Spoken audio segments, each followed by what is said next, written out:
Ibu sekalian, selamat bertemu dalam Forum Nasional kelima Jaringan Kebijakan Kesehatan Indonesia yang diselenggarakan di Bandung pada 24 dan 25 September 2014.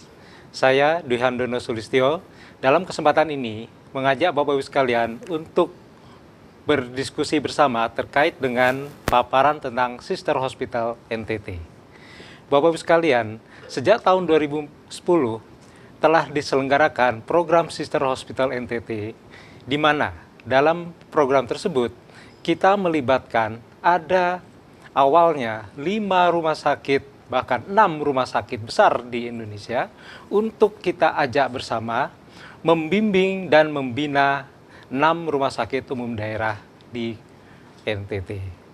Program ini kemudian berkembang menjadi 9 rumah sakit besar dengan melibatkan 11 rumah sakit umum daerah di NTT. Jadi Bapak Ibu sekalian, Sister Hospital adalah suatu bentuk kemitraan di mana rumah sakit besar di luar NTT mencoba membimbing dan membina rumah sakit umum daerah yang ada di NTT. Kemitraan ini dikemas dalam bentuk suatu kontrak kerjasama antara Pemda Provinsi NTT, Pemda Kabupaten di NTT, kemudian didukung oleh anggaran dari AIPMNH AUSAID atau DIFED. Kegiatan ini difasilitasi oleh Pusat Kebijakan dan Manajemen Kesehatan. Bapak-Ibu sekalian, program ini muncul ketika dirasakan bahwa di NTT angka kematian ibu dan angka kematian bayi sangat tinggi.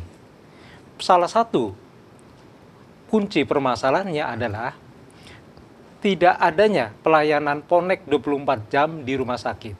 Hal ini antara lain disebabkan oleh ketidakadaan dokter spesialis, mulai dari obgyn, kesehatan anak, dan anestesi. Sehingga banyak pasien-pasien yang dirujuk dari puskesmas ataupun langsung oleh keluarga dari desa, kemudian ternyata tidak bisa dilayani dengan baik oleh rumah sakit tersebut.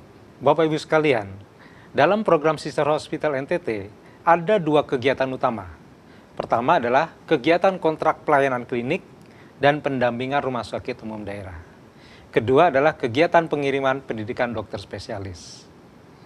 Dalam kegiatan pelayanan ponek 24 jam, rumah sakit mitra, rumah sakit besar di luar NTT itu dikontrak untuk mengirimkan 3 tenaga spesialis ataupun residen senior, yaitu obgyn, anak, dan kesehatan dan anestesi.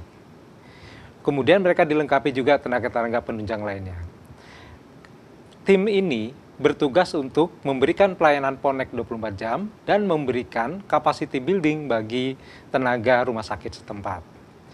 Hal ini dilakukan selama kurang lebih mereka bertugas di rumah sakit umum daerah yang bervariasi waktunya, mulai dari 1 minggu, 2 minggu, 1 bulan, tergantung periodisasinya.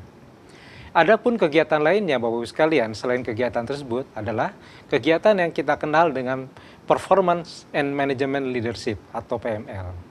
Dan kegiatan lainnya adalah penyusunan manual rujukan KIA. Bapak Ibu sekalian, saat ini program Sister Hospital telah memasuki tahun kelima dan akan segera berakhir nanti pada awal tahun 2015. Selama ini telah banyak prestasi-prestasi yang telah dicapai melalui program Sister Hospital ini.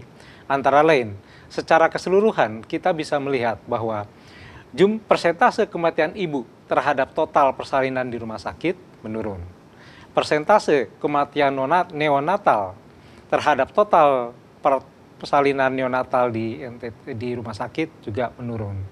Kemudian persentase rujukan maternal juga meningkat. Dan yang penting juga Bapak Ibu sekalian, saat ini telah banyak kemajuan-kemajuan dengan adanya dokter-dokter spesialis yang sedang disekolahkan di 11 rumah sakit umum daerah yang suatu saat nanti akan kembali bertugas di sana. Sehingga secara jangka panjang kita mengharapkan 11 rumah sakit tersebut bisa secara mandiri untuk memberikan pelayanan ponek dan tidak tergantung lagi pada 9 rumah sakit mitra yang besar. Bapak Ibu sekalian, prestasi-prestasi lain yang bisa kita catat di sini adalah Istilah sister hospital saat ini sudah diadopsi, sudah masuk dalam nomenklatur peraturan Menteri Kesehatan. Khususnya kita bisa melihat di sini, Bapak sekalian, ada dalam Permenkes 2052 itu istilah sister hospital sudah diakui. Kemudian manual rujukan saat ini sudah diadopsi oleh Kementerian Kesehatan dan coba untuk direplikasikan di banyak daerah lain di Indonesia. Inilah Bapak Ibu sekalian kurang lebih kinerja-kinerja yang sudah berhasil kita laksanakan melalui program Sister Hospital. Lalu Bapak Ibu sekalian, selanjutnya kita mencoba bahwa ke depan dalam exit strategi kita harapkan program ini tidak berhenti begitu saja setelah dukungan anggaran dari DFED ini selesai. Untuk itu kita mencoba sumber pendanaan selanjutnya kita mintakan atau kita upayakan dari APBD setempat. Dan juga kita sudah mencoba mengadvokasi Kementerian Kesehatan agar dapat memberikan dukungan anggaran melalui APBN.